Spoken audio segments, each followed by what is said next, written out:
Evomon's adventure suit system is one of those upgrades you don't really appreciate at first, but once you get deeper into the game, you realize how much it actually shapes your entire build. Sitting right next to things like talents and natures, these suits quietly decide how strong, how tanky, and how efficient your Evomon really feels in combat. With 22 different suits ranging from uncommon all the way up to eternal rarity, the difference between a top tier S rank suit and something you only use in the early game is honestly massive. So in this video, we're going to break all of that down in a simple way. We'll go through every adventure suit and rank them based on how much impact they bring in fights, how well they hold up in survivability, and most importantly, how useful they stay when you reach late game content. If you've ever wondered which suit is actually worth investing in instead of just leveling whatever you find first, this tier list is going to make that decision a lot easier. I'm quickly moving on to the video and I'm ranking adventure suits in Evomon. Before we start, if you enjoy these types of list videos, don't forget to like the video and subscribe. Enjoy watching. The adventure suits in this tier are, in order from top left to bottom right: Catch Master, Fire Novice, Water Novice, Grass Novice, Capture Experts, Runner, and Normal. If you're starting to feel like some adventure suits are just there for decoration, this is exactly where that feeling becomes a little too real. Catch Master is basically the game saying, hey, what if we made catching easier, but only in a very specific way? With a 10% capture success increase and a flat +1 capture chance, it definitely helps when you're trying to grab rare Evomon early on. The problem is simple though. Once your Evomon index is mostly filled out, this suit just sits in your inventory like a souvenir you forgot to sell. No combat value, no defensive value, just pure early game convenience. Fire Novice is the definition of small but honest work. It gives Fire-type Evomon a 5% skill damage boost, which sounds nice until you realize how quickly it gets outscaled. It only affects one element, and once your roster starts mixing different types, this suit basically gets politely asked to leave the team. Still, in the early stages, it does make your Fire Evomon feel slightly less like they're hitting with a wet matchstick. Water Novice follows the exact same philosophy, just with more splash. A 5% increase to water-type skill damage is useful if you are heavily invested in Water Evomon, but that's about it. The moment you expand into other elements, this suit turns into a very situational backup option. It is not bad, it is just extremely specific, like bringing a snorkel to every battlefield just in case. Grass Novice continues the pattern of elemental loyalty with limited rewards. A 5% boost to grass-type skill damage helps early progression, especially if your starter team leans green. But later on, it becomes clear that this suit is not keeping up with more flexible or stronger options. It feels like it was designed for a version of your team that stops existing after a few hours of play. Capture Experts is what you equip when you are still in that phase of the game where everything is about expanding your collection. A 5% capture success boost sounds helpful, and early on it absolutely is. The issue is longevity. Once capturing stops being your main bottleneck, this suit loses relevance fast, turning into another reminder of your early game grind phase. Runner is probably the most fun one in this tier, even if it is not the most powerful. A 25% movement speed increase makes traveling between islands noticeably smoother, almost like the game suddenly remembered you have places to be. But once the novelty wears off, you realize it brings nothing to combat or progression beyond convenience, so it gets replaced the moment efficiency becomes the priority. Normal type skill. Damage gets its moment here with a simple 5% boost to normal type Evomon damage. It is straightforward, no tricks, no hidden mechanics, just a small bump in output. The issue is that small bump really is the whole identity of this suit. It helps you early on when your options are limited, but as soon as your roster becomes more specialized, this one quietly fades into the background.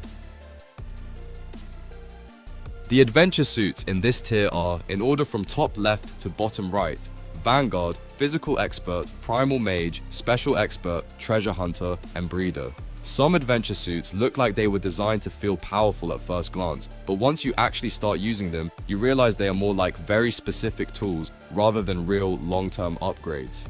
Vanguard is a perfect example of that early excitement trap. A 22% first turn damage boost sounds incredible, and honestly, it is amazing when you are speed farming or trying to delete weak enemies before they even get a turn. The problem shows up the moment battles start lasting longer than a few seconds. After that first turn, this suit basically goes into retirement mid-fight and leaves you wondering why you equipped it in the first place. Physical Expert keeps things simple with an 8% increase to physical skill damage, and in the early game, it feels like a solid, dependable choice. It works well if your team is built around physical Evomon, but that is also its biggest limitation.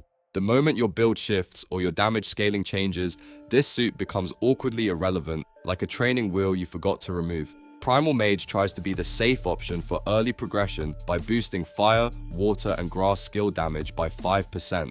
On paper, that sounds flexible and beginner-friendly, and during early dungeon farming, it actually helps quite a bit. But as soon as your roster expands beyond starter elements, which happens faster than you expect, this suit loses its purpose and gets left behind without much ceremony. Special Expert is the more explosive cousin in this tier, offering an 8% boost to special skill damage. It shines in burst-heavy situations like dungeons and raids where raw output matters more than consistency. But outside of those specific setups, it starts to feel situational, almost like you are carrying extra power that only turns on when the game feels like allowing it. Treasure Hunter completely changes the tone by focusing on economy instead of combat. A 15% increase in coins from battles might not sound flashy, but over time, it becomes a very noticeable advantage for upgrading, buying materials, and keeping your progression smooth. The downside is obvious though. It does absolutely nothing for fighting, so you are basically choosing between stronger battles or richer rewards. Breeder is the classic growth accelerator suit, giving you a 10% boost to Evomon experience from battles. Early on, it feels amazing because it helps you level up new Evomon much faster than usual, but once your main roster hits level caps or stabilizes, this bonus fades out completely, turning it into another early game helper that quietly waits in your inventory for a purpose it no longer has.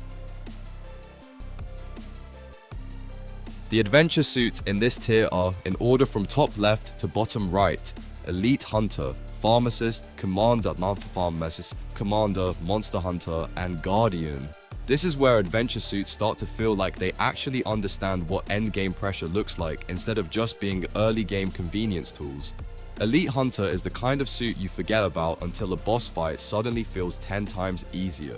An 11% damage increase against bosses might not sound dramatic on paper, but in world bosses, raids, and summon ruins encounters, it quietly shaves off a huge amount of time. The trade-off is just as clear though. The moment you step outside boss fights, this suit basically turns off and watches you struggle through normal enemies without contributing anything.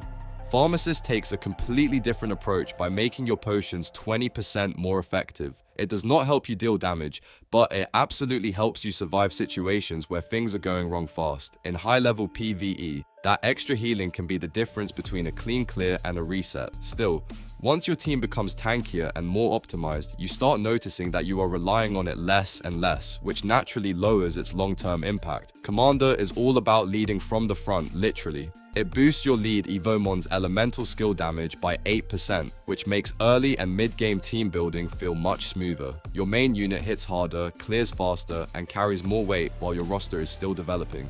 The downside is obvious though. Once your team is fully built and you are rotating multiple strong Evomon, focusing only on the lead slot starts to feel a bit narrow.